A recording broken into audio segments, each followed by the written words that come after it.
Well, good afternoon, everybody, and thank you very much for coming to this talk sponsored by the Maison in Oxford. And I'm very pleased to have been asked to be the chair of this.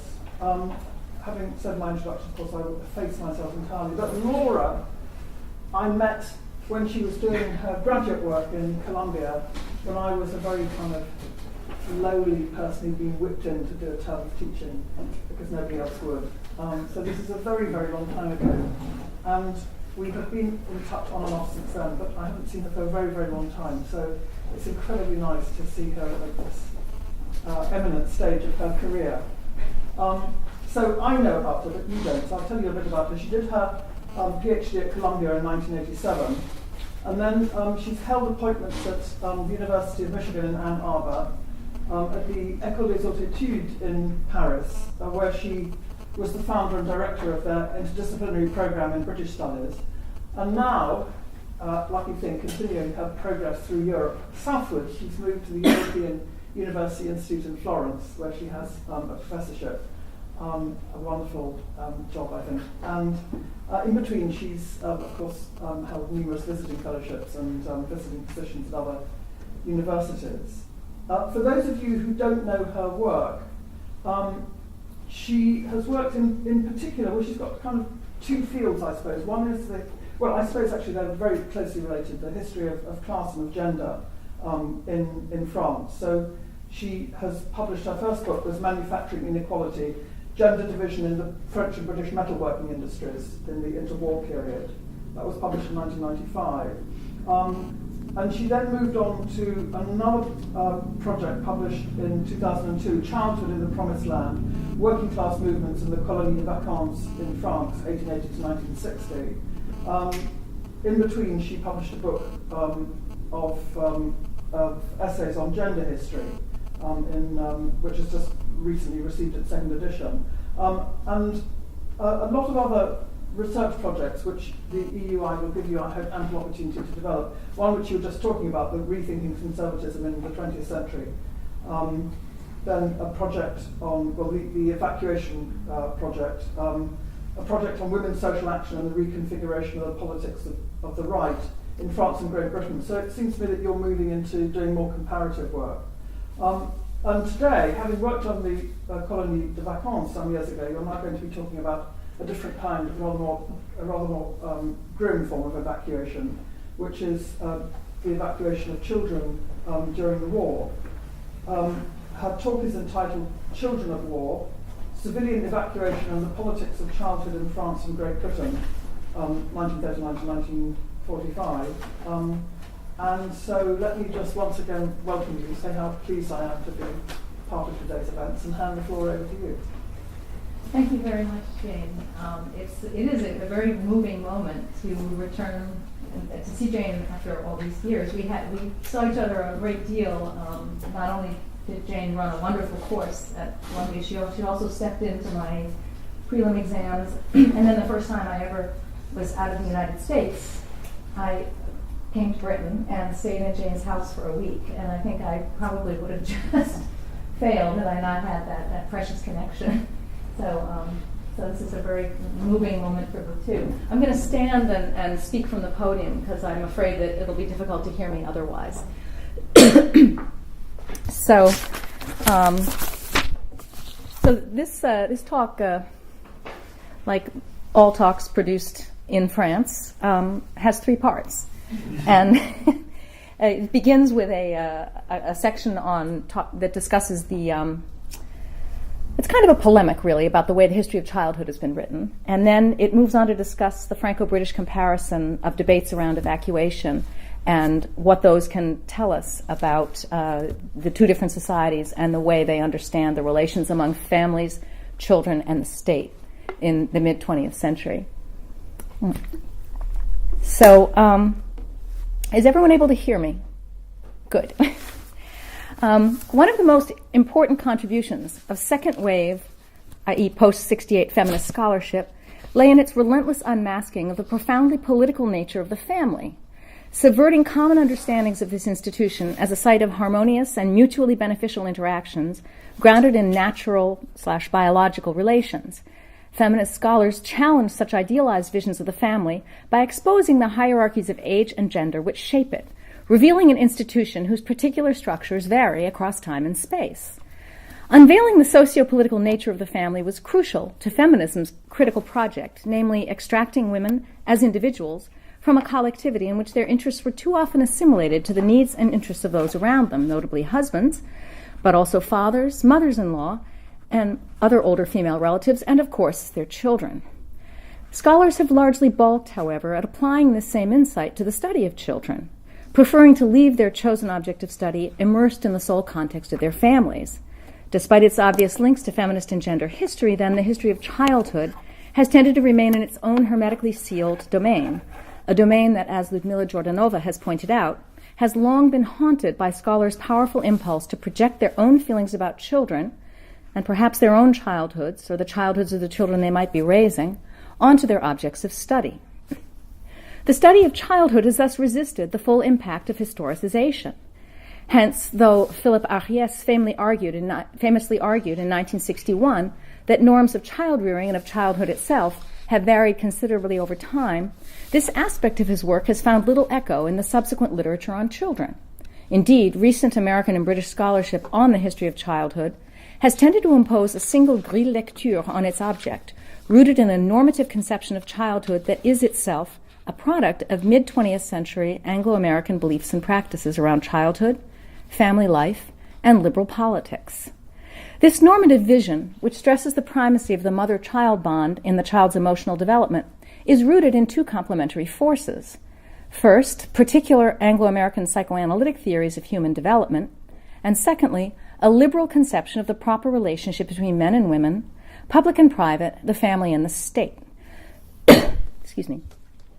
Because of the universalizing mission immanent in the language of psychoanalysis, which posits universal structures of the human psyche and of the familial relationships necessary to healthy child development, a set of particular ideas about what constitutes a healthy childhood has silently taken on the aura of necessary conditions for proper child development that are understood to be universal to the species.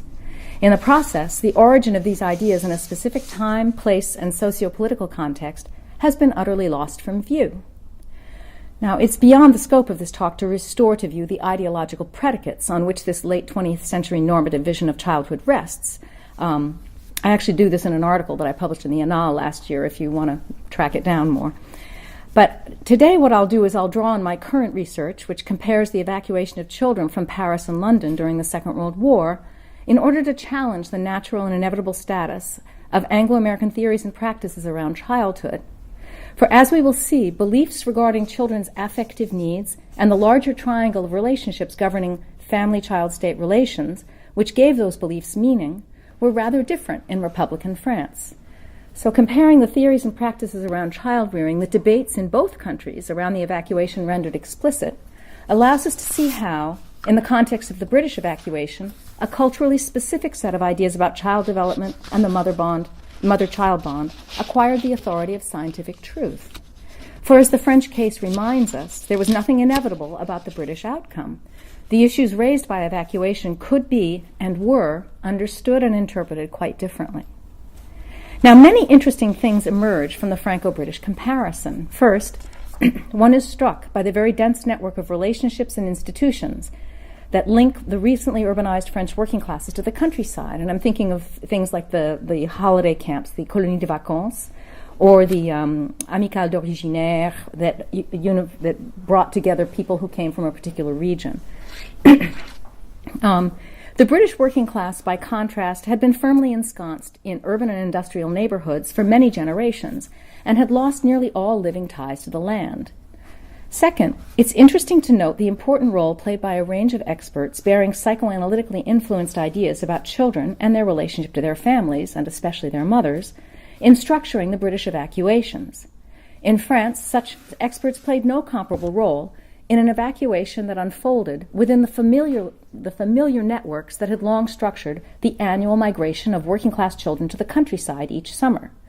And these included peasant households with a long experience of taking in les petits Parisiens, or rural relatives in an urban family's village of origin who stood ready to take in their children each summer, but also the country's extensive network of rural colonies de vacances, rural holiday camps, which held an important place in France's official evacuation plans. Finally, we must bear in mind that after June of 1940, renewed efforts to shelter children from the impact of repeated bombardment in France took place in a context of partial and then full occupation by the German army. Britain, though badly bombed, was never invaded, nor was it occupied. So these differences lent a distinct valence to the experiences of the children evacuated and have marked the entire episode with a very different stamp in popular memory.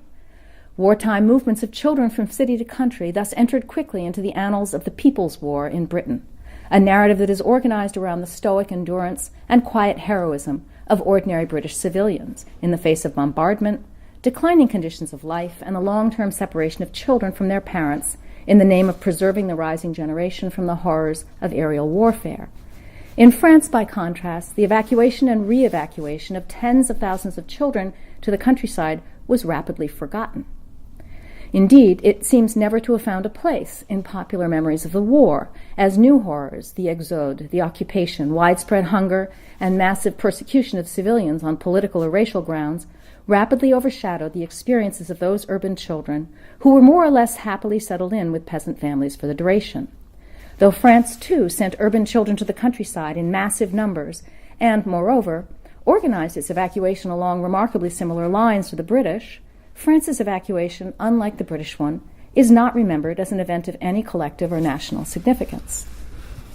Arching over and above these differences, however, is a global distinction in the relationship that the evacuation had to previous practices in liberal Britain versus Republican France.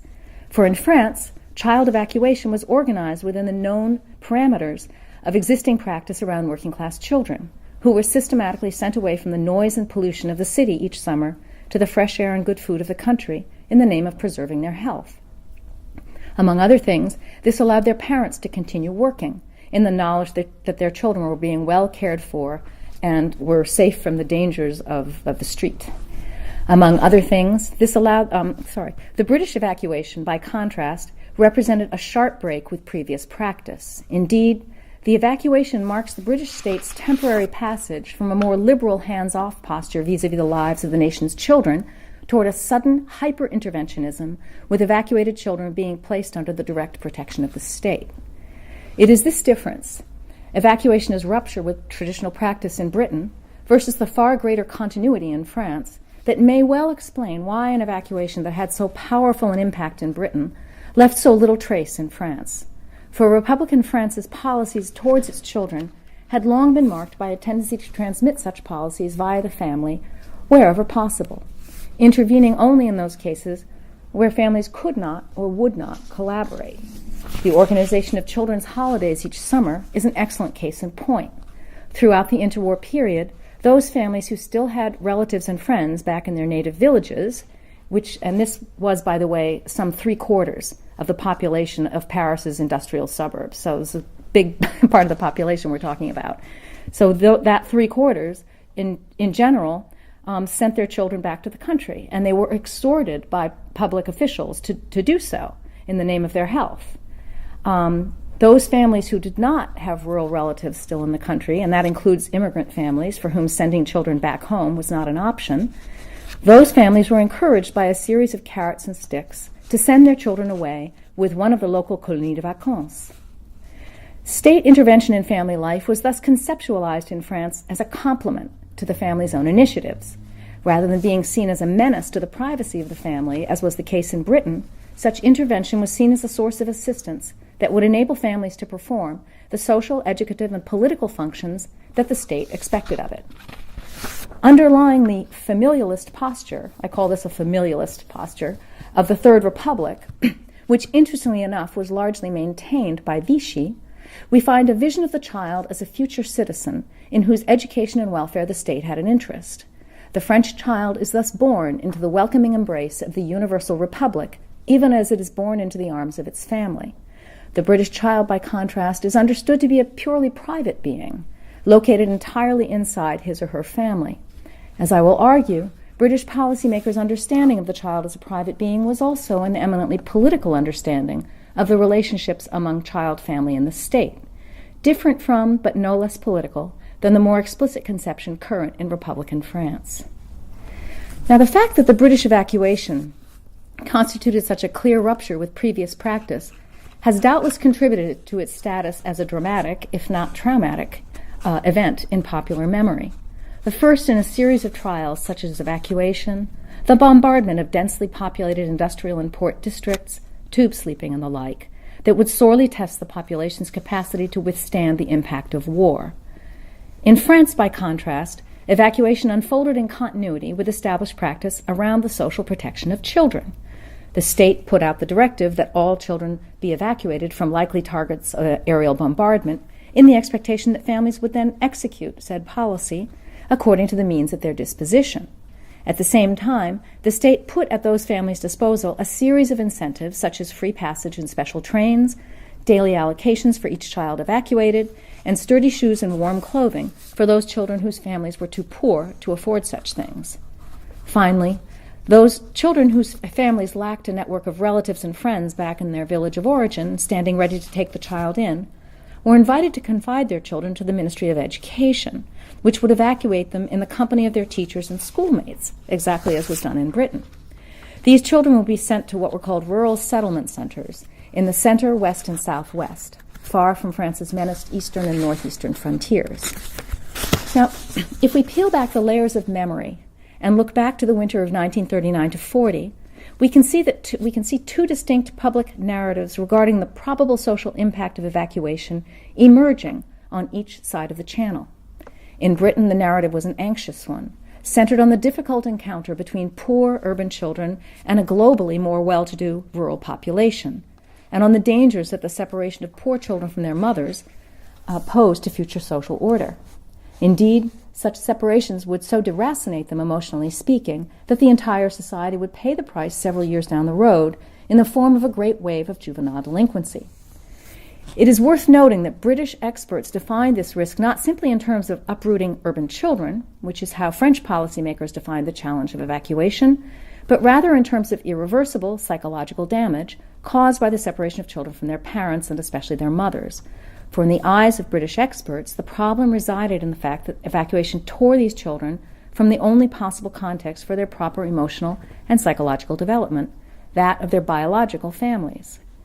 On the French side, by contrast, evacuated children's homesickness was understood not as the visible symptom of an underlying pathology in the making, but rather as an expression of childhood feelings that were both understandable and, in the end, rather fleeting. For the negative effects of separation could be mitigated, and in some cases made up for altogether, by the substitution of a good peasant-host family or a well-run, that is to say, familial, colonie de vacances. In both cases, the child's emotional needs would be met by one or more parents of substitution, who, if properly selected, would be entirely up to the task. So French experts held a more social conception of parenting than did their British counterparts. Indeed, Britain's experts worried that the evacuation would interrupt, perhaps irreversibly, a process of psychological development that, in their view, could unfold only within the context of the child's biological family. Of course, nations are not possessed of a single shared brain, and many individuals outside the narrow group of psychoanalytically inclined experts were inclined to see the British evacuation in less catastrophic and more practical terms, not unlike those expressed by their French colleagues.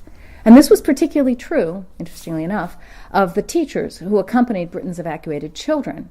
These men and women wrote in positive, if not downright glowing terms, of the beneficial impact that leaving London or Birmingham and their families had had on their pupils. They spoke of broadened horizons thanks to exposure to rural ways of living, to nature and animals. They spoke of a new and deeper kind of socialization among peers, thanks to the need for group solidarity in the new and unfamiliar setting of farm and village, in which the evacuees suddenly found themselves. And teachers also spoke very glowingly of the more profound bond that had been established between the teachers and the children, because the teachers were called upon to look after them in very maternal and paternalist ways.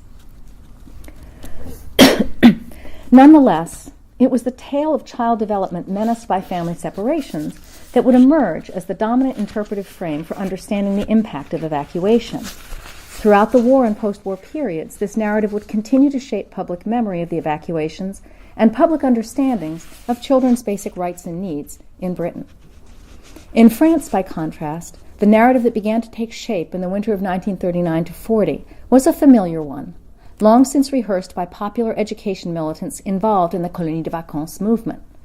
It centered on the beneficial impact that the uprooting of poor urban children and their transplantation to healthier rural milieux might well have on the rising generation.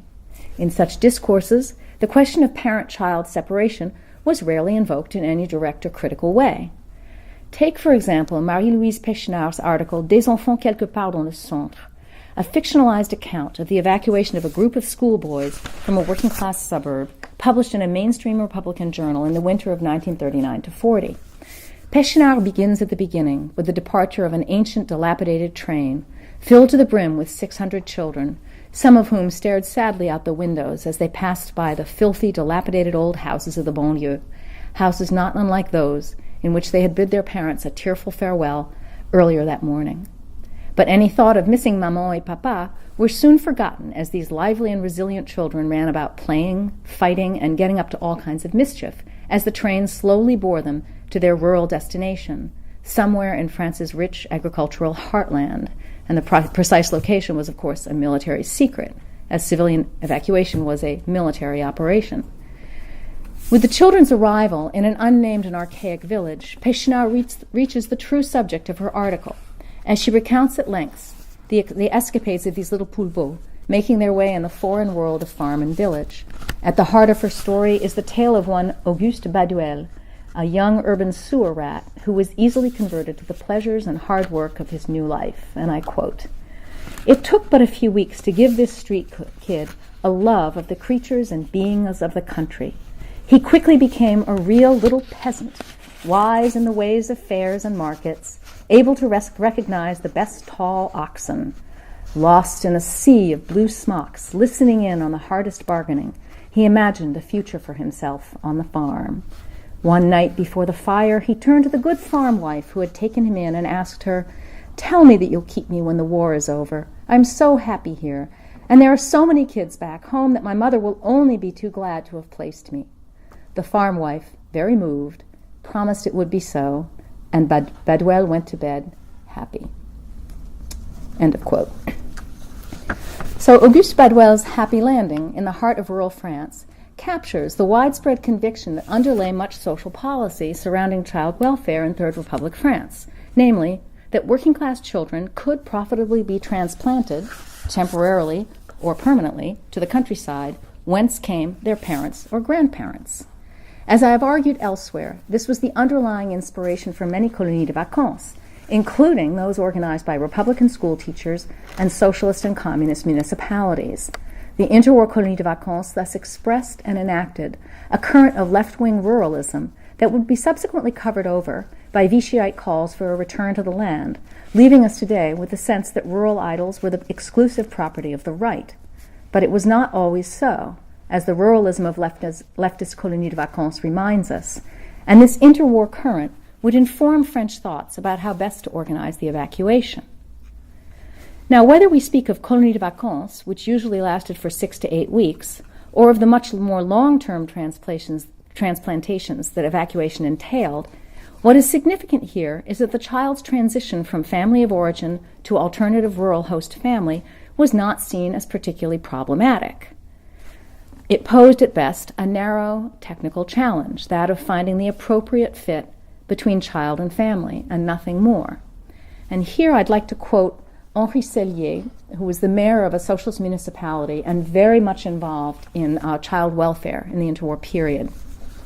And he said, in 1939 to 40, "The idea behind placing children in peasant families is to reconstitute as far as possible a family atmosphere for those children, so that rather than feeling like aliens or intruders, they will feel well integrated with the local children."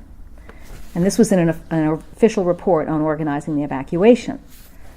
Of course, the choice of the host family was a delicate one, noted Sellier, and he was in a position to know, having organized over 30,000 summertime family placements over the past 20 years for various municipal colonies de vacances.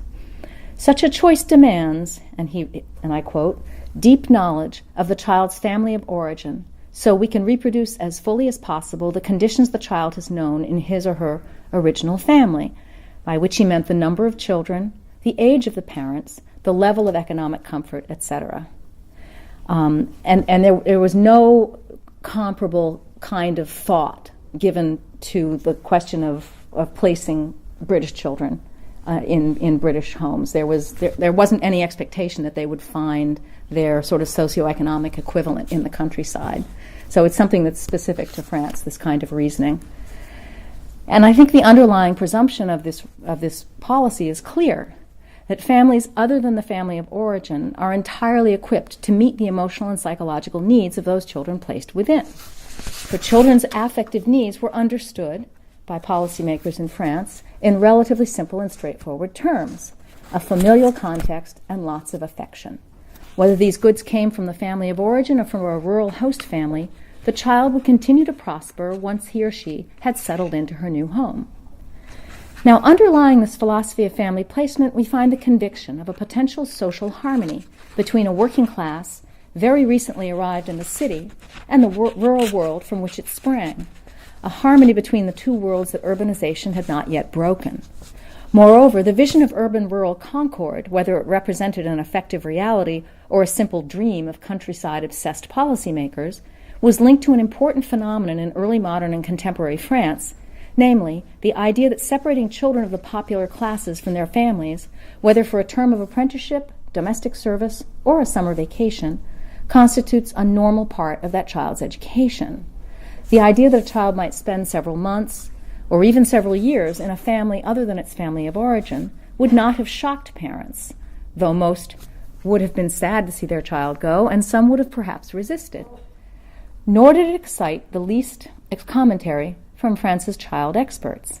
And this marks a real difference from Britain, where early modern practices of apprenticeship and child exchange among the popular classes had entirely disappeared by the mid-19th century, and urban workers' children stayed close to home throughout the year, rarely leaving the narrow streets around the house where they had been born. In 1939, then, the only children in Britain who were expected to leave home were those of the upper classes, packed off to posh boarding schools at age 6 or 7. It was the same in France. It worked very similarly with collective placement. Once the material conditions were in place, that is, good food, adequate and clean washrooms and sleeping facilities, and the human organization was deemed familial, a child's psychological well-being was never seen to be in question.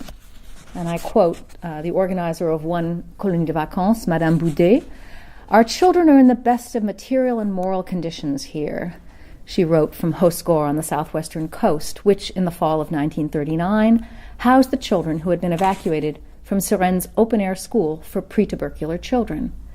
"They're gay, happy, well cared for, the countryside is admirable, and the climate of an exceptional mildness. All these factors make the distance from home just that much more bearable. Indeed, the children seem to have forgotten Suresnes altogether, and the crises of despair on the first night, the calling for maman so far away, have already calmed down. A familial atmosphere reigns here in our little foyer, our little household, and this has a great and beneficial impact on the children, even the very littlest ones," concluded Madame in terms that reveal the confidence of French experts in the capacity of appropriately familial collectivities to meet the social and psychological needs of displaced children. Many, though not all, French experts shared Madame Boudet's conviction that children could also blossom in a familially organized collectivity, that is, in a colonie or maison d'enfants, where the child was treated as an individual and not just as another number. For those children who came from families strained by the stresses of poverty and slum housing, such returns to the land, whether collective or familial, could only be of service both to the child and to his overwhelmed family of origin. Nowhere in all the literature generated by the French evacuation do we find a single reference to any coming harvest of juvenile delinquency, fruit of the large-scale separation of children from their mothers. Indeed, angst over juvenile delinquency in France would peak just a few years later, after the invasion and capitulation in June of 1940. It was provoked not by fears about the separation of children from their mothers, but rather by the uneasy sense that the massive absence of fathers languishing in German POW camps had left millions of French foyers deprived of the ultimate source of discipline and authority. So one might say that it was the loss of father rather than mother that piqued French fears of a wave of juvenile delinquency. But this is a subject for a different paper. While an emergent French narrative of the evacuation's potential social benefits was cut short by the exodus and then the occupation, I think the comparison with the British narrative of social confrontation between rural gentry and Cockney children and psychological deprivation, separation from mother, that emerged during the first months of the war is nonetheless revealing. For it shows that French familialism, a long-term orientation that was anchored in such traditions as wet nursing and rural family placement, placed the accent on the family structure as the source of children's psychic health.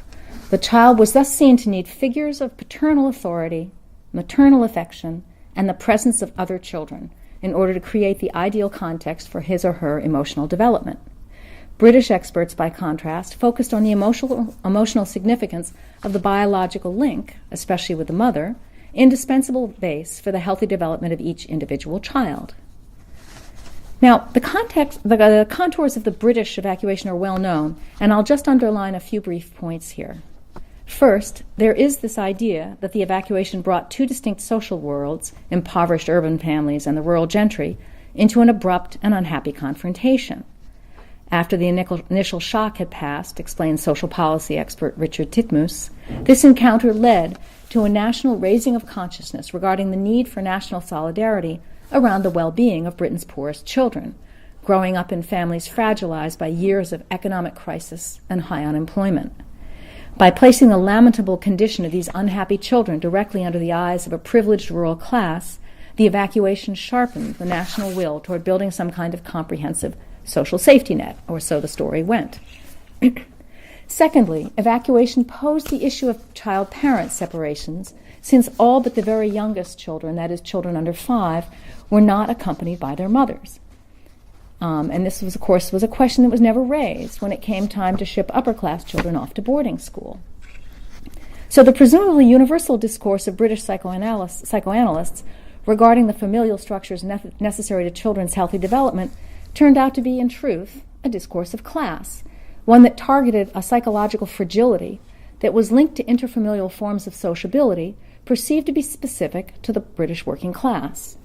British Freudians' claims regarding the universal needs of children thus covered over a deeper shared conviction that the family structures of elite versus those of poor families are marked by profound differences. This in turn implies that each family form produces different kinds of human beings. Consider, for example, the way that ideas about specific forms of family solidarity were evoked in the 1940 report of two Labour Party stalwarts on the social questions raised by evacuation. And I quote, Apart also from the extremes of poverty, there became apparent troubles arising out of differences between the rhythm of life for different classes and groups. Too much can be made of these, but it is clear, for example, that the city child's life of cinema, fish and chips, late nights, and lighted streets needs a considerable wrench in order to adapt itself to a village or even to a country town, and that a middle-class home is a stranger to the close-packed share everything of the working class, so that a poor child is apt to feel cold and lonely in a middle-class home and his host to find him a nuisance. End quote. The report suggests that individual autonomy and human warmth may be opposed qualities produced by two qualitatively different kinds of homes specific to two qualitatively distinct social classes. It also suggests that the sufferings of people from the two milieux may well not be the same. This impression is reinforced when we turn to the remarks of Susan Isaacs, a teacher and psychoanalytically influenced child psychologist who, in 1943, recounted her experience working with evacuated children in Cambridge. And I quote, "Since the bombing of London's East End, we have seen how this need to keep the family together and to cling to familiar home surroundings may override even the worst dangers. Among the simple and the poor, where there is no wealth, no pride of status or of possessions, love for the members of one's own family and joy in their bodily presence alone makes life worth living. So deeply rooted is this need that it has defied even the law of self-preservation, as well as urgent appeals, public appeals, and the wishes of authority."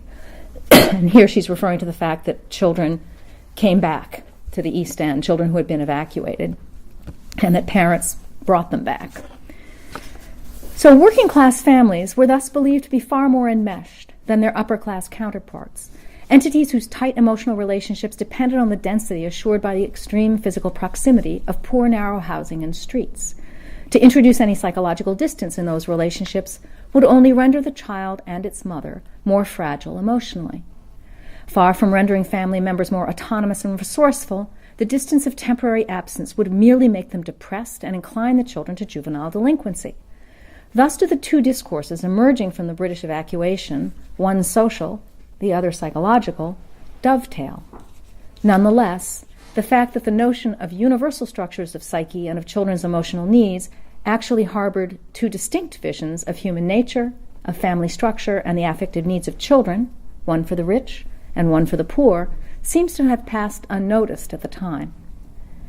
The French, by contrast, understood evacuation neither as a matter of social confrontation nor as a moment of deep psychological risk for the child. On the contrary, the problems that were raised in the fall and winter of 1939 were entirely matters of faulty organization. Those responsible for organizing the first evacuation had fallen back on the structures of France's largest and most comprehensive child-oriented institution, the Republican school. They had therefore failed to see what was truly at stake in such a venture, which was ensuring that children feel welcome and at home, and therefore disposed to stay in the country, far from the urban home and family they had left behind. As a consequence, French authorities had failed to take sufficient advantage of still vibrant traditions and structures of rural family placement. But this would change rapidly over the winter and spring of 1940, as authorities prepared a second springtime wave of evacuation that relied far more heavily on municipal experts in child welfare. These latter had long handled the placement of city children in the countryside, in colonies de vacances, and would work hand in hand with the teachers, relieving the teachers of much of the burden of seeing to children's daily physical care. Critics of France's initial evacuation thus demanded that the government align future evacuations even more closely with Third Republican social policies and structures. Once this had been done, all debate surrounding evacuation ceased in France. After all, placing working-class children in peasant households implied no social confrontation comparable to that seen in Great Britain, where poor urban children often landed in well-to-do and even very wealthy homes. And no one raised his or her voice to protest the separation of children from their families.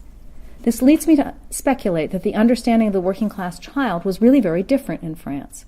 For where the British saw a poor child fragilized in his development by a precocious separation from his mother, French experts saw a resilient child who would emerge from the experience having acquired a bit of strength and autonomy. Once he had dried his tears after that first night away from home, the child would take his part in the collective life of the children around him. So the Franco-British comparison has something to tell us about the very different ways in which the relationships among family, state, and society were understood in a liberal versus a Republican democracy at the end of the 1930s. For what is most striking in the French case is the way in which certain forms of state or municipal intervention were seen as supporting the family rather than undermining it. This stands in stark contrast to more self-consciously liberal states such as early 20th century Britain, where non-intervention in family life was seen as the guarantee of individual, and particularly male, liberty, and of that notionally autonomous family capable of creating democratic citizens, what Donald Winnicott called those ordinary good homes which provide the only setting in which the innate democratic factor can be created.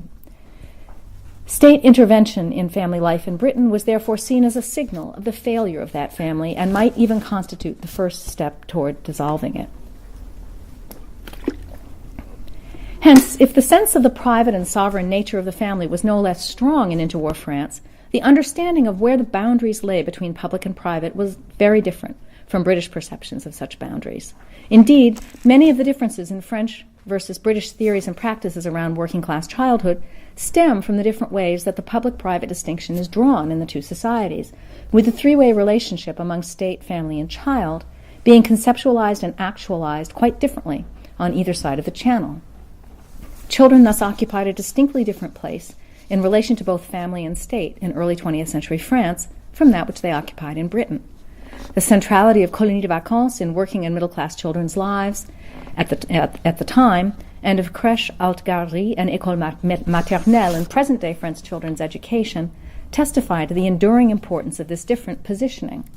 Such institutions suggest, moreover, that in France, children are positioned right along the public-private frontier, whereas in Britain they remain enclosed within the private and notionally apolitical space of the family. Analyzing children's status inside the two systems can thus help us focus a deeper comparison of state-society relations in these two very differently organized societies, particularly around their respective notions of citizenship and the distinctions between public and private on which those notions rest. Since the founding of the Third Republic in the 1870s, the Republican state in France has maintained a direct relationship to children of both sexes via what's known as the obligation scolaire, in which children, in their future incarnation as citizens or mothers of citizens, are obliged to attend school as part of their civic formation. In return, the Republican state owes its children maintenance and instruction, a debt that the state has acquitted since 1882 via the Caisse des Écoles, which are public school funds that provide shoes, clothing, lunches, textbooks, medical visits, and colonies scolaires to those children whose parents cannot provide these goods. All are seen to constitute the material basis of effective instruction. All are provided in the spirit of what's called Republican solidarity. And because they form part of the child's right to maintenance and instruction, all have tended over time to trickle up to the middle classes, that is, to form a part of the universal right and obligation of children to a complete education and the material conditions that entails. In Britain, by contrast, the men and women of the Charity Organization Society, which was turn-of-the-century Britain's major social action group, mounted a fierce campaign against those isolated school teachers and municipal socialists who, in the early 20th century, campaigned for school lunches in the poorest districts. After all, they argued, public provision of school meals could only undermine the willingness of parents to feed their own children, removing, and I quote, the spur to exertion and self-restraint which the spectacle of his child's hunger must be to any man in whom the feelings of natural kindness are not entirely dead. End quote. Even in those instances where feckless parents simply let their children starve, and I quote again, it is better in the interests of the community to allow in such cases the sins of the parents to be visited on their children rather than to impair the solidarity of the family and run the risk of permanently demoralizing large numbers of the population by the offer of free meals to their children. End quote.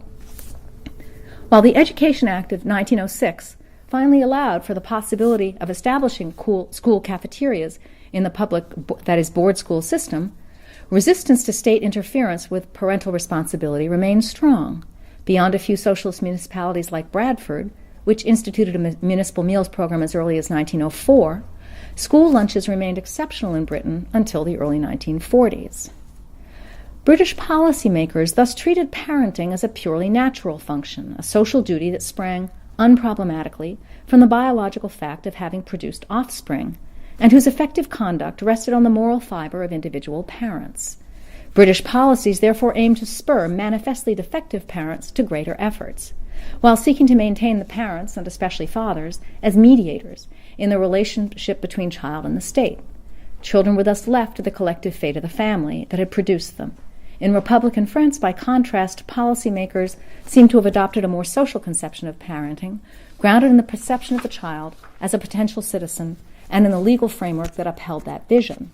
Within this political and legal framework, such publicly funded supplements to parental care as municipal creches or colonies de vacances, grounded in the rights and needs of children as future citizens of the Republic, struck no one as constituting an untoward interference with the private functioning of the family. So, to conclude, I'd like to return to my opening polemic about how the history of childhood has been written. In the late 1960s and early 1970s, feminist scholars reminded us that the family is a social and political structure rather than a spontaneous and natural formation, a structure of power that has powerfully shaped the lives and status of women for centuries. But it is also a structure where hierarchies of age and gender coincide and intermingle. By extending the insights of feminist scholars from women to children of both sexes, feminist scholarship can help us to adopt an approach to the history of childhood that is at once more scholarly and more political than the approach currently favored by the majority of Anglo-American scholars, in which the family is seen as the natural and only possible context for child rearing, and all separations of children from their families, and especially their mothers, are seen as inevitably traumatic. Hence, much of the recent literature on childhood in modern Europe has tended to evaluate modes of child-rearing and indeed the quality of childhood's past in terms of what is in fact a historically and culturally specific way of thinking about children, families, and the developmental needs of children. Such literature universalizes a particular way of thinking about the mother-child bond. It's a way of thinking that is based on John Bowlby's attachment theory and transforms it into the natural, necessary, and minimum condition of the child's mental health. And Bowlby's theory claims in essence that all separations of children from their mothers before the age of 5 are inevitably traumatic for the child and can only produce grave deformations of character, deformations that later on down the line will manifest themselves in antisocial, even delinquent or criminal behavior. Now, attachment theory was first born in Britain on the eve of World War II and given ferocious new life by one school of British psychoanalysts, the so-called independents, which included John Bowlby, Donald Winnicott, during the crisis of evacuation in the early 1940s. So ideals and practices around child-rearing and family life that were quite specific to early 20th century Britain, and indeed applied more particularly to the lower classes of that society, took on the aura of universal human truth as they were translated into the universalizing language of psychoanalysis, which speaks in the name of notionally timeless and universal psychic structures of individuals. Not surprisingly, scholars who impose such criteria on societies which have organized child-rearing somewhat differently are likely to find those societies wanting, since, when viewed through this lens, they largely fail to conform to the anachronistic criteria being composed. Moreover, this unself-consciously British-centered approach ends up sneaking in through the back door an ideal of cultural modernization that dares not speak its name, one that is based on a specifically British trajectory in which urbanization and industrial development would, by the end of the 19th century, lead to the progressive withdrawal of married women from formal paid employment. This withdrawal was accompanied by an ever fiercer declaration that mothers from the popular classes could only raise their children properly if they stayed home to do so. And obviously no one was concerned with the fate of the mother-child bond in the case of upper-class children sent off to boarding school at age 6 or 7. Now, scholars of modern Europe who frame their research in terms of attachment theory, whose historical and cultural particularity remains uninterrogated, inevitably set modern Britain, where this form of the family predominated, against more backward nations like France, where the high participation rates of women in all sectors of the economy, and, I would argue, a rather different set of ideas about how children should be educated, imposed of necessity quite different modes and values of child-rearing. It is worth pointing out, moreover, that in this literature the agency of children is confused with the agency of parents. Indeed, it is implicitly presumed in this literature that children raised in collective settings like kibbutzim can have no agency. For this literature presumes that the individual, and therefore agency itself, is constructed inside the family and in opposition to the state. A historically specific set of ideas and practices, particular to 20th century Britain and its political organization, is thus generalized, willy-nilly, to very differently organized societies such as France, under cover of a psychoanalytic discourse which claims to convey universal human truths. Such work reminds us of the deep psychic investments we all have in parent-child relations. After all, as Carolyn Steedman has pointed out, we were all once children, with all the psychic baggage that position carries, and many of us are now parents, burdened by all the insecurity that that difficult job brings with it. This explains the almost irresistible tendency to project aspects of our personal experience onto the objects of our study. But of course this makes it extremely difficult for scholars of childhood to construct their object with the necessary distance. Hence the proliferation of books in which scholars confound the role of the historian of childhood's past in a culture not his own, and militant on behalf of children in present-day society. Now, I've outlined here a specific form of a problem, where a set of culturally specific ideas about children's needs and the family form best suited to meet them have been treated as universal conditions of proper child development, in order to expose some of the difficulties entailed in comparing French and British modes and ideas about child-rearing across the late 19th and 20th centuries. But I wonder if the problem of imposing an unacknowledged British model on France does not point to a deeper challenge, that which is posed by the very notion of child development itself. While not wishing to deny that children grow and change, such processes can be interpreted in very different ways. For as Carolyn Steedman and Erica Berman have pointed out, the particular vision of development that has informed the modern so-called science of child study was born in the 18th century and was born around the study of plants, plant development in particular. And it's a teleologically structured idea of development that takes as its baseline presumption the idea that there is a normal core of development that unfolds according to biological principles. The child is thus engaged in a unilinear, biologically determined process which, with proper guidance and education from adults, will consist of directed steps in an ordered hierarchy towards civilization/adulthood. And this means that modern notions of child development favor the idea that there is but one best way to raise children, universalizing particular structures and methods via the scientific establishment of stages of human development, stages whose inexorable unfolding are, of course, most perfectly realized in the context of particular nuclear family forms in which the mother stays at home.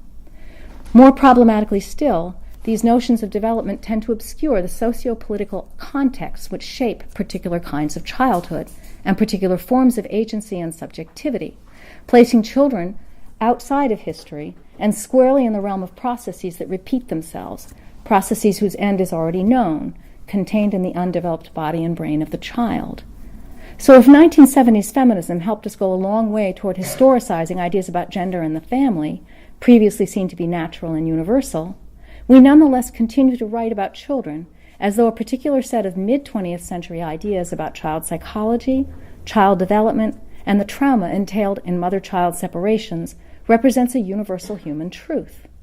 But as we have seen, these ideas are in fact rooted in the social practices around child-rearing particular to Britain, and in the interpretation given to those practices by a particular school of psychoanalysis. Isn't it time we carried through on the promise of second-wave feminism and applied to the history of childhood in such a way as to allow individual children to emerge from the matrix of family life and enter into the stream of history? Thank you.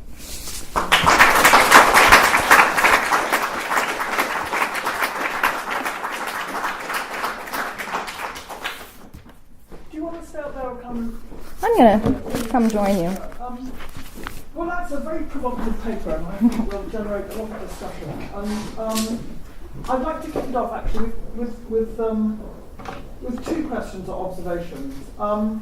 One is very general, and the other specifically goes to the question of why look at this in the war, or what happens if you look at it in the war. And I think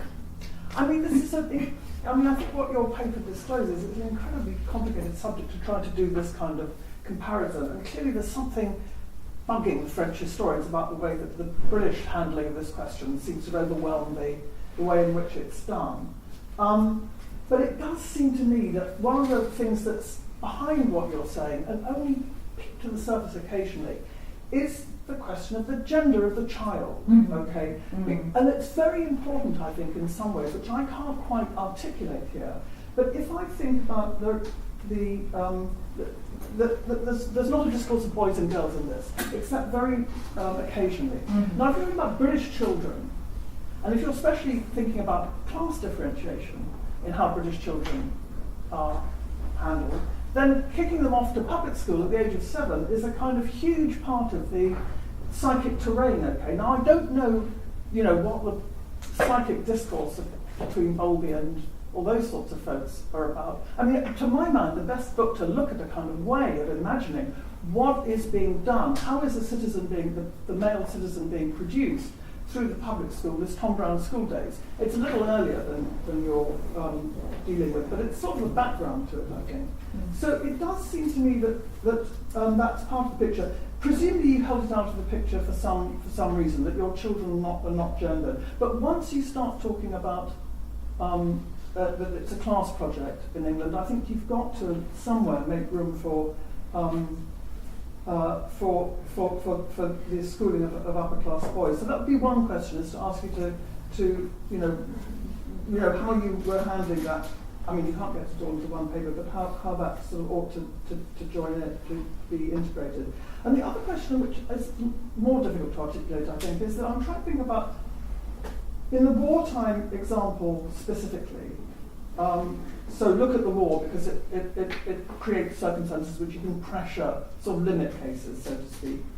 The thing, and I think you touched on this at the beginning, but I'd be very, very interested to hear a bit more about it, because it came up, you know, when you said that's another story, the question of the absent fathers. I thought, oh, well, actually, it's interesting to think about this part of the story, because I'm trying to think about what are the anxieties of war, what are they voiced onto?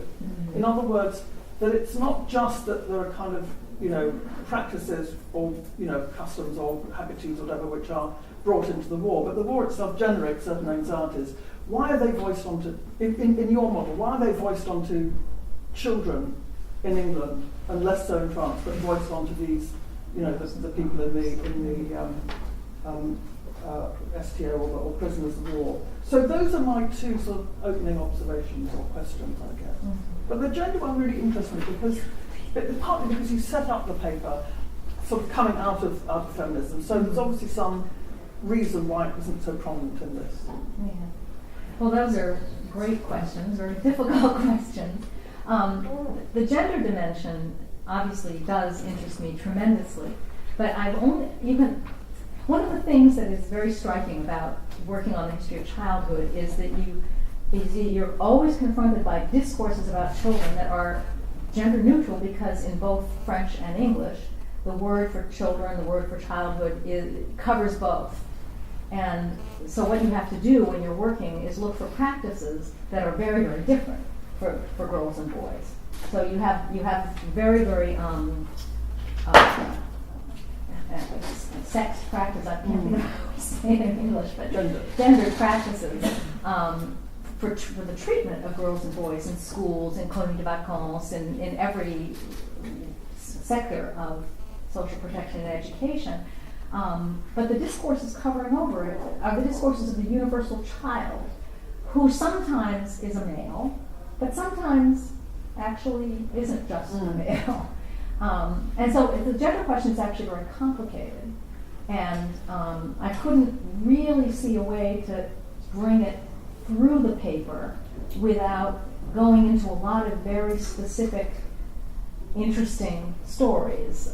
Like the fact, for example, that with rural family placement, the peasant households in general preferred to have girls because they were seen as more useful.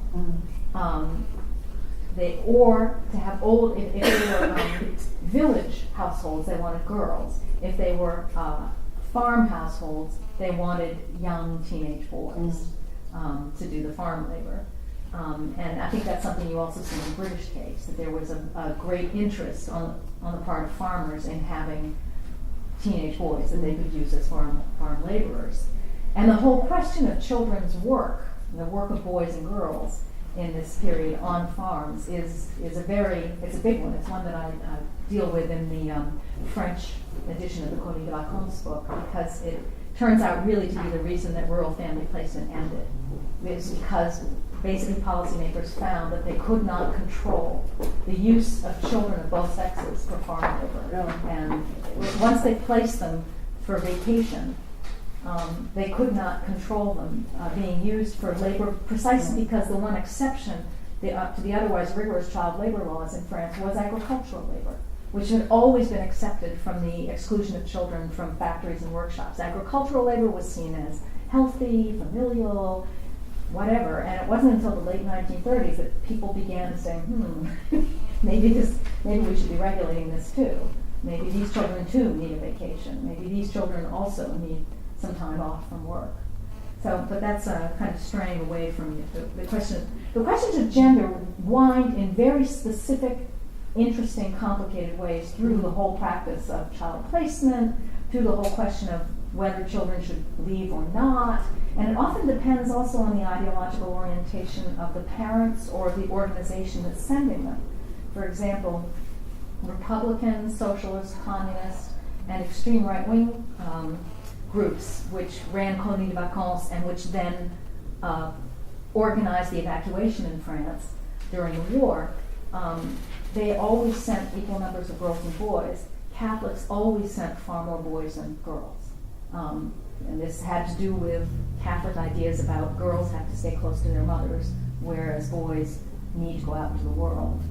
So the gender issues are very important, but I see them as operating in very specific ways. And that this paper is operating at this kind of level of abstraction in a way, because I'm trying to get at some very big questions about child-family-state relations and how they link up to different political formations and different ideas about how you create a citizen, or what is the place of the family in all of that, and what is the role of mothers in all of that. And I have this kind of big question in my mind, and I get this a lot from reading Winnicott, actually, about whether the idea of having a family at all isn't actually the idea that everyone can have a family seems to me to be part of the sort of modern welfare state idea.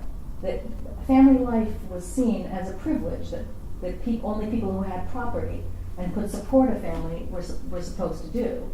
The industrialization kind of changes all of that, but then there are people having children who obviously can't support them, and there's this idea that family life should be democratized. I'm wondering if it isn't part of some movement in the 20th century that attaches particular forms of the family to the idea of the democratization of having family life, the role of the mothers, etc. So all this work is part of a lot of bigger, longer-term questions that I have about what happens in the 20th century and changing relations between state and society, families, children, and the state in these different kinds of societies. And gender is always a part of it, but it always takes these very specific forms. I'm sorry I can't give you a more satisfactory No, that's fine. answer. And let's leave my same question about the war, because I'm sure it will come up in other people's comments or questions. So let me open the floor. Alice, I don't know what his names I have to say, but Alice, I can see you and I know you are. Okay, and then I see Joseph behind you. And Sylvia. Okay, Sylvia, sorry. So Alison, why don't you go first, then Sylvia, then Joseph, then Marcus. Okay. Okay, so I'll try not to take up too much space here. Laura, thanks very much indeed for something that was both abstract, polemical, and made me want to ask you lots and lots of questions and get you to talk about some of the stories that you left out, but we'll perhaps can do that another time at more leisure. I just wanted to go from the abstract to the specific and be a bit of an English empiricist, maybe, from having done some work around this period. And one thing actually, just to start, was to throw in for people who don't know, and I expect it's all part of the footnotes, the work that feminist scholars did do on the immediate post-war period, looking back on it on the 50s. I'm thinking of Elizabeth Wilson's book, War in the Nursery. Denise Riley. And this is, for people who are wanting to see how that polemic has already begun, really. And also, slightly, that's you, Jane, and not me. I actually thought I Chair's allowed to do that, really. Anyway, and the other thing was that I think it might be worth just stepping back a bit and thinking, well, if there is, of course, work on 19th century childhood that does look very specifically at poor children, Anna Daven's book, Growing Up Poor in London, and looks at a long tradition of people seeing the British working classes, their children, in inner cities as not having a childhood. Yes. And Anna's work, other people's work is looking at that. But what I wanted to get to was just, I think, one, the narrative of London has so dominated the accounts of evacuation. My sense is we don't actually know enough yet about who the evacuees were, where they came from, what their families were. This includes Portsmouth, Plymouth, Coventry.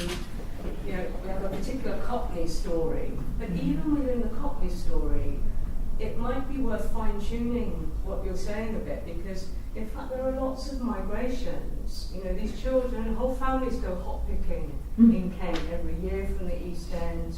There are lots of ways in which children are used to the notion of leaving home, domestic service, people packing up their boxes, going off at the age of 13 and 14. This goes on, into this period. And those families themselves, the Irish in London, Irish from Portsmouth, which is the city I know, just how traditional, how stable, how settled these families were, I think is open to question. Mm-hmm. And also one of the ways of, if people are interested in that, of finding out a bit more about that, would be to go to the local record offices and have a look at the school logbooks. Mm-hmm. And the school logbooks actually tell you which children are evacuated, Mm-hmm. how long they're there, you can track them, see what they're learning, which families they're placed in. Which brings me to the second point, which is the English middle classes in all their plenitude, from the shopkeeper to the solicitor, have somewhat disappeared in the account. Mm-hmm. And many, many children are not placed, particularly with rural gentry. Yes. They're placed with the grocer or trade. Mm-hmm. My mother went to a saddlery from Portsmouth Yeah. to Surrey. And those children, children were expected to work. Mm-hmm. So in my mind was a slightly different point developed. One was that maybe evacuation also simply carried on. It was the last hurrah, the last shout of a long tradition of private intervention into working class lives from charity organisations, the voluntary organisations. You mentioned the charity organisation Society, which some people might know is known familiarly as Cringe or Starve among the East Enders. They were no fools. But the Women's Institute, these are all the people who bustle in and get these kids. And it may be that in this period, when fathers, working class dads are joining up, are getting stroppy, have been part of a labour movement, young women are going into the factories. The children, the working class child is the last object who can be intervened, who can be kind of got at. Mm-hmm. And that it's actually consonant with a whole history of treating those people as particular kinds of objects. So, it's more that they're dirty, they're contaminating. I mean, that's one of the narratives that arises from the doctor's wife, from mass observation. They need improving, and that's an old story. And that might be it. Let me just, because I'm not going to speak again. So I think we've still got a lot to do in terms of what you were suggesting, disaggregating these groups, distinguishing between them, not assuming that we know who they are, pushing London to the margins of the narrative will give a very different story. Yeah, I think that's all your points are extremely well taken. I don't think I distinguished clearly enough in the paper when I said that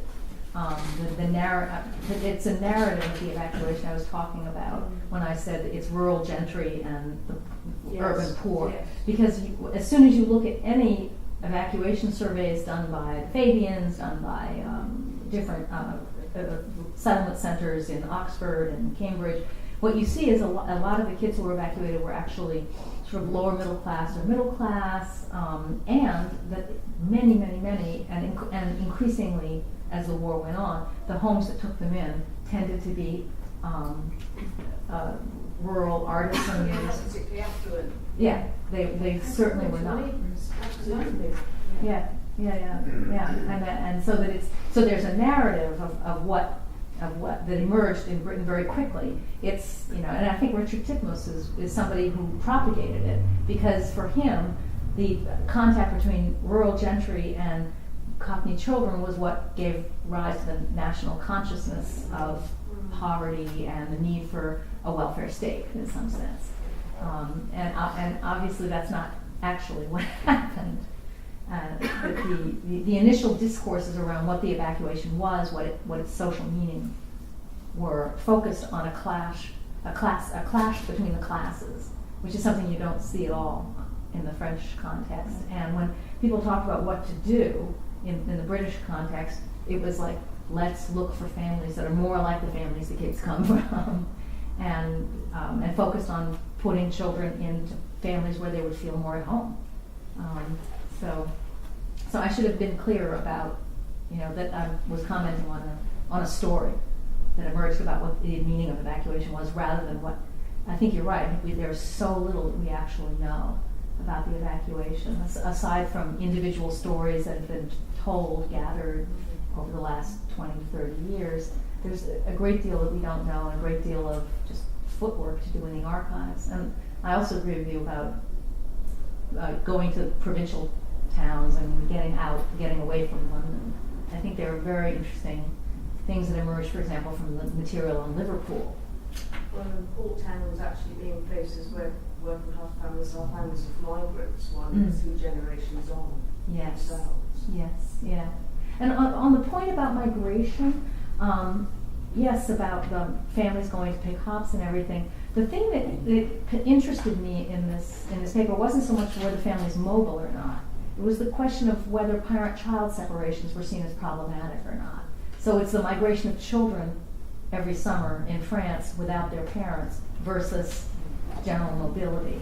It seems there is a blindness to domestic service amongst those who are writing. I don't mean in your paper. Mm-hmm. I don't want to go on. Mm-hmm. But that's a very good point about domestic service. Sudhir.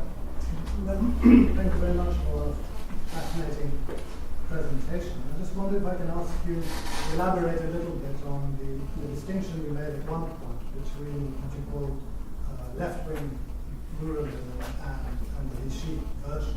Mm-hmm.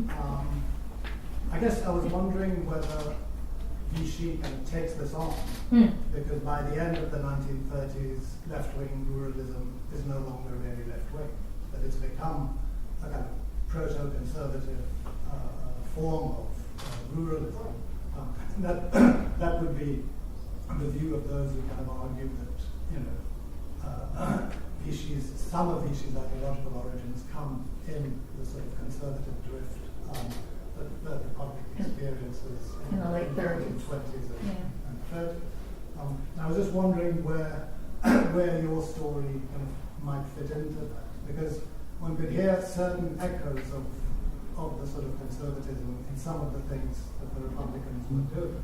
Mm-hmm. But on the other hand, doctrinally, you could quite easily separate the Republican view of how you should take children to the countryside from a sort of conservative nationalist view. Right, the Republican view would be more individualistic, more civic, more about nurturing citizenship in the sort of traditional Republican way. Whereas one would imagine a Vichy discourse would be more focused around the peasantry, more socially conservative. So I wonder whether this distinction operates in this specific area you're looking at or not. Well, let me tell you what I was thinking about. First of all, thank you. It's a very important question. I think a very interesting one. And I should say, first of all, that the Vichy ruralism has predecessors. It's got a long tradition that goes back into the 19th century and probably earlier, but definitely by the end of the 19th century, we've got all kinds of people standing on soapboxes and talking about the exode rural and how destabilizing it is for society. The thing that I found very interesting when I worked on socialist and communist municipalities was the distinctive way in which these municipalities use the countryside and the distinctive way they think about it. I would say that left-wing and perhaps as Republican, there's left-wing ruralism, there's Republican ruralism, that in both cases the movement of people, of urban citizens into the country is seen as temporary, not permanent. And the importance of the contact has to do with a national project, a project of keeping country and city in contact with each other. And in the case of Henri Sellier, for example, but also the whole association of socialist mayors of Paris, their idea is that you send children to the country each summer, you send them back to the same house, the same peasant household each summer, and they've developed an alternative set of grandparents, and they have a resource for life. The idea is that they will not then settle in the country, they will not leave the city, they will become factory workers at the age of 13 or 14, but they will have this rural resource that they'll be able to get on a train and go and talk to some peasants about their problems when they're 30 years old or 40 years old or whatever. So I think it's quite distinct from the more right-wing versions, which see the simple fact of urbanization as a menace to the social fabric. This is what I call left-wing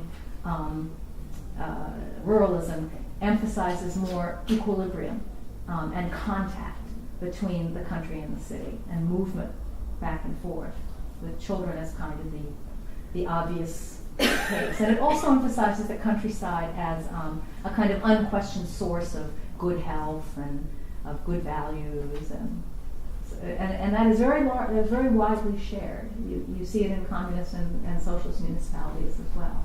They're not talking about sending the kids to Moscow, they're talking about sending them to the Niev from someplace. So I hope that helps. Josie. Yes, I'd like to pursue this question. To whom the evacuees went. Mm-hmm. Because my information is that although a lot of the kind of discussion of confrontation between different values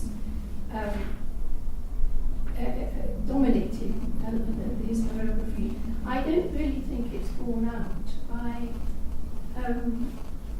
statistics relating to things like poverty and who was actually receiving these children from the slums of the cities. I mean, if you take rural Oxfordshire, for example, then in 1940, the area of the whole of the British, of the United Kingdom, which had the worst child malnutrition, was rural Oxfordshire. You know, this wonderful area of rich farmland, etc., etc. It's far worse than Dundee or the East End of London or anywhere like that. And the other thing is that these villages in rural Oxfordshire were great recipients of children from the East End. So I mean, I don't think it's your fault. I think it's the fault of people who wrote about evacuation in these terms, as though the typical evacuation setting was the slum child going to the respectable sort of lower middle class or the upper class. And this other side is just missing from it all. I also wondered too about the timing of all this, because presumably evacuation presumably was going on in France on a much smaller scale for a shorter period, simply because France got out of the war, or is that not so? No, children were evacuated throughout the war. But not so much in relation, it can't have been in relation to sort of military policy in the way that it was in Britain. No, it was in relation to bombardment. What happened was that initially, when the war was declared, all children who were in colonies de vacances were held in the colonies de vacances, and they stayed. So that was 15,000 Parisian children were just held in colonies de vacances. And then the school children who had the school, it was the end of the summer, so the school didn't start until October. So school children who had been the parents had signed them up for what was called the administrative evacuation. Some of them gathered. Some of the ones who were supposed to go gathered, but many of them didn't because they were still on holiday or it wasn't school time yet. So far fewer children went than were expected to go. There were all kinds of problems with the material organization, and the school teachers turned out to be not very good at taking care of the kids, and also didn't really want to be doing it. It was the most junior teachers who got stuck with the job, and it just really wasn't working. And so they rethought the evacuation in the winter, and that's when they put the municipalities in charge of it and had them actually handle the evacuation, and the school teachers handled just teaching the children when they were in the countryside. Or actually, they didn't even do that because it was the country schools that handled the teaching. The teachers went as kind of social workers who went from peasant household to peasant household checking the conditions of children. And this is how the evacuations continued throughout the war. And they do involve smaller numbers. It's hard to get an aggregate sense, but we're talking about somewhere between 50 and 100,000 children from Paris, rather than 300,000. of course, Paris was a smaller city also, a smaller population, but still, it's a smaller percentage of the children that goes. And all through the war, they are evacuated. When there are big bombardments of the Renault works in 1942 and again in 1943, children got sent to the southwest mostly, and they just stayed there until the fall of 1945. Can I ask a bit more about the comparison between the two countries? Because, I mean, the great opposition to things like French-style family alliances in Britain comes from the organised trade union movement. And this is really mysterious, I think. Well, I mean, it's obviously linked to the fear that it will be used as a device for keeping wages down. Which it was in France. It's not an ungrounded fear. No, that was exactly why employers appreciated they went for this strategy in the First World War because the rising cost of living was putting pressure on families, and rather than raising male wages across the board, they would group together and they would make these funds, collective funds, and then they would make family allocations for those men, and sometimes women workers got them also, but it was mostly male workers, and that way they could target the allocations to the families and not just be giving higher wages across the board. So it really was a wage control strategy. The trade unions were not wrong about this. Well, this is of course the great fear of English trade unions that spread. It does seem to me that it's something that's sort of deeply embedded in working class ideas, as well as being, to do with English upper class ideas about the rank structure of the family. It's something that's sort of coming from all different quarters in British society. Yes, I see what you're saying. Yeah, that's very interesting. Next is Martin, and then there are two questions here from Joan and Matt, and then one here. So Martin, why don't you go ahead? Yeah, very briefly. Yes, so this great idea of a French exception to the sort of family structures of 20th century Europe. I suppose I worried a bit that quite a lot of the evidence you give is the evidence of policymakers, and it's not the evidence of parents, for example, and what they thought the family was about. And you hear a lot about the children adapting to the absence of their parents, but what about the parents and their attitudes to the absence of the children? Which also made me wonder about social class, because middle class families in France during the Second World War, in periods like this, but also subsequently during the war, had their own sort of private ways of transporting children, either to family properties or to members of the family who lived in rural areas, grandparents and the like. And they didn't actually, the children didn't experience the same sort of defamiliarization or whatever that you're describing in terms of these working class colonies de vacances. So I wondered if what you're describing is, to some, in that respect, a rather selective and distinctive experience of certain sorts of children from urban areas. And that made me wonder also about what happens next after the war. Because in many respects what's interesting about the post-war period is surely that there's a sort of privatisation of family in France, which may follow Anglo-American norms, but it's probably something with its own dynamics as well, whereby parents do regard their role in their responsibility for children as being much more exclusive. And I wondered if you find, by 1955 or so, that parents are much less willing to allow the state into the upbringing of their children. Thank you. There's a lot to think about here. I'm not actually arguing for French exceptionalism. I have a feeling that My slogan, yeah. that it would be that I have a feeling that a lot of continental countries would look more like France, and so. But the point about is this a small group of children? It's a relatively small group of children, because I would argue that not only middle class parents have places to put their children, so do a lot of working class parents, because there's such recent migrants to the city. And so many parents send their kids off to be with, Uncle so-and-so or the cousins or a neighbor even from the village of origin. And it's really the families that don't have that resource. It's the same families that have been using colonies de vacances all through the interwar period and immigrant children, those are the ones who are going to be sent on the administrative evacuation. So in that sense, it's a difficult comparison because it's a very small piece of the working class. It's one of the reasons why it's such smaller numbers in Paris than in London, because it is just this one piece of the working class that doesn't have that resource of a family farm somewhere to send their kids to. So that's sort of one part of the question. I'm sorry. Post-war? And in the post-war period, I think things do change, but not so quickly. One of the things that I've been struck by is I've only been looking at the sort of 5-6 years after the war. The business of sending children to the countryside massively continues and is in fact reinforced, partly because of the food problem. So they send children close to the sources of food supply.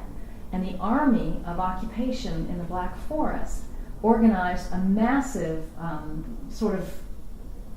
they weren't really colonies de vacances, they were called colonies de vacances, but what they really were was, the first time they organized in the summer of 1945 to take all the children.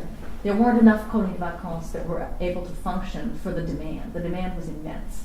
And so the Army organized this kind of area, these colonies in German écoles de plein air, like different kinds of schools and facilities that had been created for German children. The French Army of Occupation organized these things with the French education system, and they started keeping children for a year, 2 years, 3 years after the war.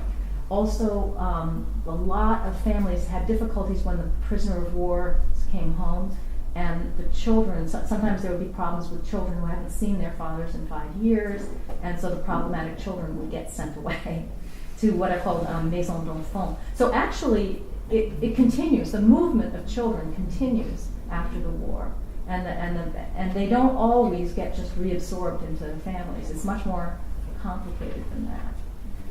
But I do think there is a privatization of the family that happens in France. I just think it happens later.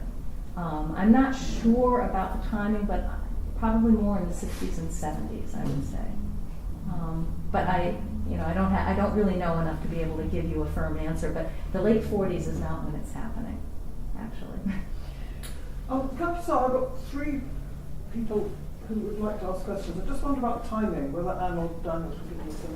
Should we take these questions together? Should they be the last one? They take them together, then we can have drinks. Okay. Is that okay? So, a questioner here, and then is it Matt behind you? Yeah. Yeah, okay. And then this questioner here. So if you would, is that everybody who wanted to ask a question? Quickly. Ask Laura privately after. Yeah. So please go ahead and we'll take all 3 together and then you'll respond to all 3. Okay. Thank you. Thanks. I work for a local museum. I just wanted to add, we've recently done some work on local evacuation, which is cool. The idea that in Oxfordshire, certainly people were coming. We have examples of Londoners coming and being horrified that there's a peat toilet to use in Whitney. This is sort of rural degradation. Mm-hmm. But I'm interested in why this narrative has such traction. The narrative, as you say, the sort of London-orientated narrative. And I wondered whether there were sort of 2 issues that struck me. One was about class anxiety, because even though there are all these examples of people who, as it were, bettered themselves or had positive experiences through evacuation, that somehow that's not, people don't want to hear that story. Mm-hmm. Why is it people don't want to hear that story? Is that about class anxiety? That you're saying something about social mobility then that is discomforting? Mm-hmm. And the other question really was, how does this relate to the narrative of World War I in Britain? And whether there's something about having this narrative about World War II, that it's about the children in World War II, or was it about the young men in World War I? Or how does that overarching, if we look at that period as a whole, how does the evacuation narrative fit into that? So, Matt. So I wanted to pick up something that Jane said and push you to say a little bit more about the specific intellectual work that feminism is doing for you in this project. So what I was what I was really struck by, what I really loved about your paper, is this insistence on the local and the temporal particularities of ideas of childhood and child development and family and state relationship. And it struck me that actually you don't really need feminism to do that. There are different, I can see different ways of doing that. One would be to pick up on the other great critique of family life in the 1970s and 1980s and to draw upon recent work in queer theory and on queer domesticities by people like Matt Cook and others. But on the other hand, actually what you're doing is insisting simply on the alterity of the past and the differences between then and now. And that to me is a recognisable and relatively straightforward historicist movie. So I'm kind of curious really, as what do you get from the feminism? What value does it add on top of the other approaches that you might take to this project? Thank you. Final question. Thanks, Robert. A comment on, well, not so much evacuation, but displacement of French children. First of all, ironically, children suffered possibly the main trauma when they were with their families, thrown on the roads during the Exodus. That's very different from the very orderly setup of evacuation through colonial vacances. And then the other consideration is that of the evacuation, in inverted commas, of Jewish children, and the fact that there too there was a very sophisticated system eventually of colony and evacuation in order to protect these children. And also, of course, that is, one mustn't forget, the displacement, evacuation of all the children from Paris during the Rafle du Vendée, and then what happened to them being taken to camps in the countryside, then back to Paris in Drancy, and then from there to extermination camps. So these are two other aspects of children displacement during that period, and both of them are rather less rosy than the picture of colony vacances and reuniting with rural life. I'm sorry, did you say unwanted children had a hard time? Sorry. When you asked about the exode, did you say what I was saying about the unwanted exode children? is that children actually, ironically, children who were with their families, Yes. they had the greatest trauma because of Yes. the chaos Mhm. and anarchy of Yes. the exode. So Okay. No, I was asking about that because some of the research I did on a Maison d'enfants, which was begun in 1940 or early 1941, it eventually became a place where a lot of Jewish children were hidden.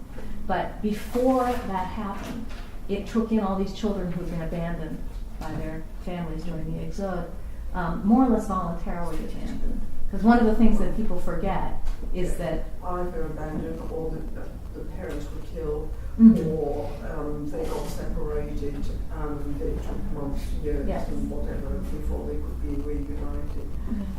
So these are two extreme situations, but nonetheless very, very real and the most traumatic, Yes, which I think is absolutely. part of the picture of the movement of children during. Absolutely. Thank you. That's it is very important, and that's one of the reasons why I stopped with the invasion in 1940, because the picture becomes so much more complicated, and it's no longer possible to, I think, do the cross-channel comparison in the same way once France is actually at war, once the world is at war, really. Let me begin with your question about why the. I'm not sure I can answer your question. It is very intriguing. And it's also intriguing, why in France the narrative that it's they're going back to their roots in the countryside persists when you think about the fact that the Second World War is precisely the moment where doctors who before the war were all, it's really the late 1930s, the very late 1930s and the Second World War is the period where doctors who before this time always said, well, the solution to child tuberculosis, send them to the countryside. The solution to rickets, send them to the countryside. And suddenly in the late 1930s, they start saying, hygiene in the countryside is horrible. They all have a dung heap by the door. They start using an expression, which I like, rural taudis. A taudis rural, which is a rural slum, basically. And they start showing in medical books pictures of peasant cottages and showing, there's cracks here, and here's the dung heap. And right after the war, for the first colonies de vacances for rural children are organized. Before that, no one ever thought a peasant child needed a holiday. And one of the things that becomes evident is that peasant children aren't eating well, are being overworked, and so there's that kind of there's a story there that hangs on also, a story about the great countryside that is nurturing all of France, and underneath that story is a reality that plenty of people are aware of, and particularly the doctors who are so important in the organization of colonies de vacances. And then your idea about the First World War and the Second World War, I think, is fascinating. And one of the things that strikes me is that in the First World War, if you think about psychology and psychoanalysis, it's the traumatized soldier, the shell-shocked soldier, who's the object of attention, and then that attention moves to children. Even, I think, before World War II, but certainly during the war. These are really... There must be a connection there, that's what, yeah. Yeah, I think so. I don't know what it is, but it seems to me that that's absolutely right. And then Matt... yeah, thank you very much. What does feminism contribute? I guess it's the idea of that one could sort of understand a child apart from as having an existence outside of its family, and that it seemed to me that what 70s feminism did was that it really sort of said women don't just exist with respect to their families; they are actual autonomous individuals, and need to be seen that way.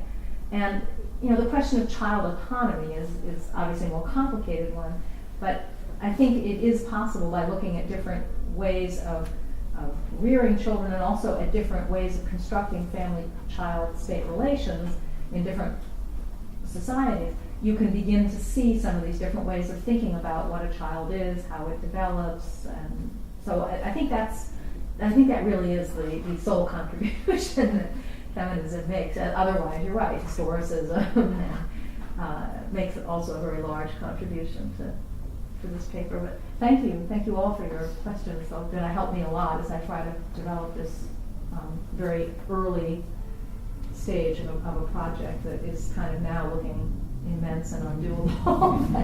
Maybe that will get better.